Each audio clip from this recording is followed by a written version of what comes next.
So we're going to hit 2 or 3 little stories here. Of course, Ian Garry's on the front of everybody's lips, and we're going to talk about him and his insecurities revealed by his wife. She explains in her own words how he likes to check out men every time he walks into a bar or a restaurant. So we'll get to that story. That's an interesting one. We'll talk a little bit about the Neil Magny stuff. I talked about it on a live stream the other night, but I missed the context completely. And when I went back and looked at the story and looked at what Neil Magny had said, I was shocked and disgusted. So we'll have a little look at that. Do me a favor, like, subscribe and share if you can. I'd really appreciate that. So yeah, let's get into it. I suppose we'll start with the Neil Magny stuff. Neil Magny says that Ian Garry's child abuser comments almost cost him the custody of his kids. Now, I covered this in a video the other night, and I was talking about the type of personality that Neil Magny was and why it kind of compounded the fact that Ian Garry went after him so viciously during their fight build-up. Neil Magny is extremely well liked around the UFC community and the fan community in general. Made a little slip up during a press conference and Ian Garry jumped on it for monetary gain. It was all to sell pay-per-views, but as we found out in the aftermath of that, there was a lot more at stake here for Neil Magny, and this spoiled little brat and his bird have no idea what they're doing to people's lives. Like, in terms of defamation, you can go after small YouTube content creators as much as you want. Have a little look at what you've done to Neil Magny. So Neil Magny was talking to James Lynch on his podcast, and he was asked, of course, about the Ian Garry breakout story of the wife and the controlling and the wag book and all this sort of stuff. And he didn't want to go in too hard on Ian Garry. He said, listen, that man is married, he's got children, and I don't want to put them in any harm by creating conflict between the mother and the father and talking about it in public. And that's what I talked about on the stream. And I was like, what an extremely moralistic way to attack this whole scenario. Even though Ian Garry attacked you, you took the higher ground and you didn't go for that. But I didn't realize the comments that were before that, and we'll have a little look here. So Neil Magny says, there were literally screenshots been taken of headlines saying that I'm a child abuser and that I do this to my kids and that sort of thing. There were screenshots been taken and put into apps. Things like that would be admissible in court, where I'm literally fighting for custody of my children. When all was said and done, there was something that I said that came out very poorly on my end, and Ian Garry chose to blow it out of proportion and had some pretty significant consequences for me. It was a lot bigger than just selling a pay-per-view or a fight or anything like that.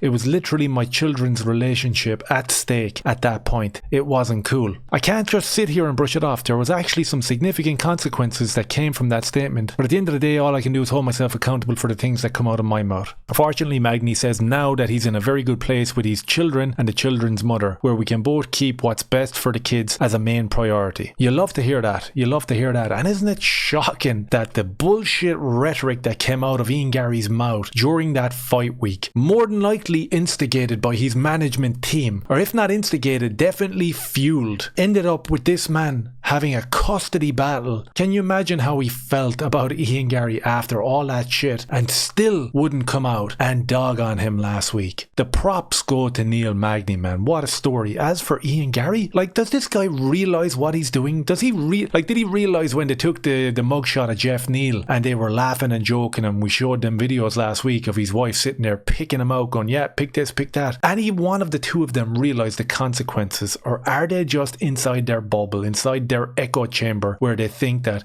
any press is good press? Their tune changed pretty quickly a few weeks ago in terms of bad press. All of a sudden there was lawsuits been thrown out left, right and centre. So that's quite embarrassing, you know. You ever hear that statement, keep that same energy? So you can defame a fellow UFC fighter like Neil Magny, put his whole family life in jeopardy, possibly mightn't be allowed to see his kids because of your outburst, and you're in such a strange bubble that you don't even realize what you're doing. You think that you're on top of the world, or that you're Conor McGregor. Get real. Pick your fights, bro. Pick your fights, and pick your management team better, because it ain't working. It's 100% not working. So we'll jump over here to this story. I found it funny. I saw it last week, and then I saw the headline here in this article, and I was like, you know what? That's worth pointing out, like, isn't it? You could definitely do a thumbnail with that sort of copywriting going on. So apparently Ian Garry likes to check out men in bars. Fans go into a meltdown as Ian Garry's wife exposes his deepest insecurities. Again, this is another case of his wife talking on a blog or something like that. Let me go down and have a look at it. Look, Ian Garry's wife's blog. Why are you writing blogs about this shit? Why are you saying random shit? Why are you talking about fighting people in elevators and calling him a pussy because he didn't do it? This is all mental illness. It's crazy. The actual story with this is not about him checking out guys in a bar. It's about him, apparently, every time they walk into a restaurant, he's got to do a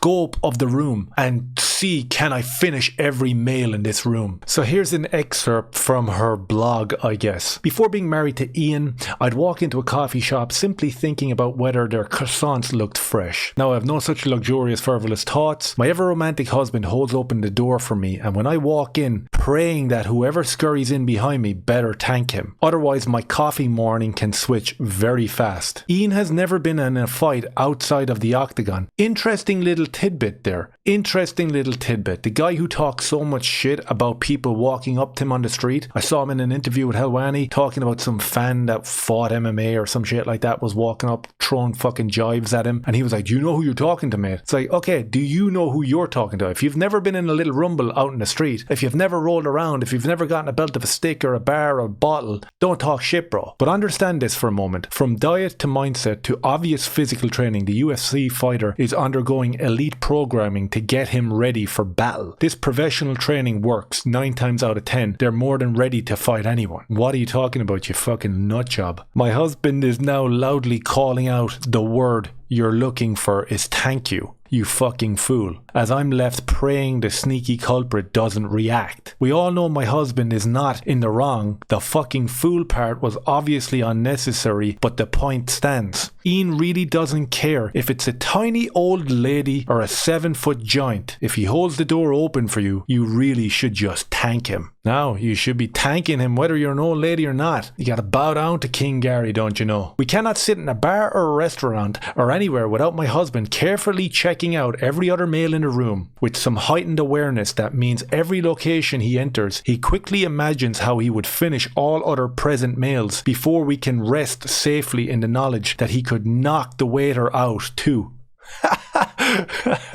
Oh man. You can see some of the comments from 9 days ago. So 9 days ago it was still up there. Surely this is satire, right? What if he saw a UFC heavyweight in the same restaurant? Does he quickly leave because he's no longer the most dangerous man in the place? This guy says, or he just threatened to sue them. This is the weirdest shit I've ever read. A weirdo Ian is. Imagine being trained to fight and spending your whole life doing it only to compare yourself with everyday people who most likely never fought. Ouch. Okay, so I've actually just found the actual blog, right? Someone posted it, so it wasn't taken down. This is interesting. A massive ego. So I'll put a link of this in there just to make sure I'm not defaming anyone because it's your own words. There's a stage around 2 weeks out from a fight where my husband's excitement, adrenaline and obsessive focus means all he thinks about is fighting. Now, knowing all that, you're thinking about the forms that you're dreaming about. Imagine the battles he faces in his sleep. When he's training 3 times a day and he's about to step in front of the global audience. I've been kicked, elbowed, faced a hammer fist to the nose and taken body shots all in my slumber. He doesn't even wake up to celebrate landing each shot perfectly. 2 weeks out from a fight now, I sleep with my back to him and 2 pillows between us. Poor pillows. As I sit and write all this down, it hits me just how crazy it is living with a UFC fighter. Thankfully, not much in my life is normal. Normal isn't something we aspire to. Great picture. Great article. Now put it this way. If Neil Magny, Jeff Neal, Vicente Luque, whoever his opponent may be, took this little section and mentioned it during the press conference, would that be defamation? Would that warrant calling Ian Garry a domestic abuser? Because she says in her own words here that he hits her. It's in the sleep, but he still hits her. This is kind of like the little slip up that Neil Magny made. I don't see Vicente Luque going down the route of talking this sort of trash. So Vicente Luque believes he's going to knock him out cold. I've been watching some of Vicente Luque's older fights and that dude can bang. You know, he can bang. You don't see many people putting Bilal Muhammad on their ass. It's that left hook. Left hook, overhand right, Darce Anaconda. If any one of them come to fruition against Ian Garry, it'll be good. It'll be funny.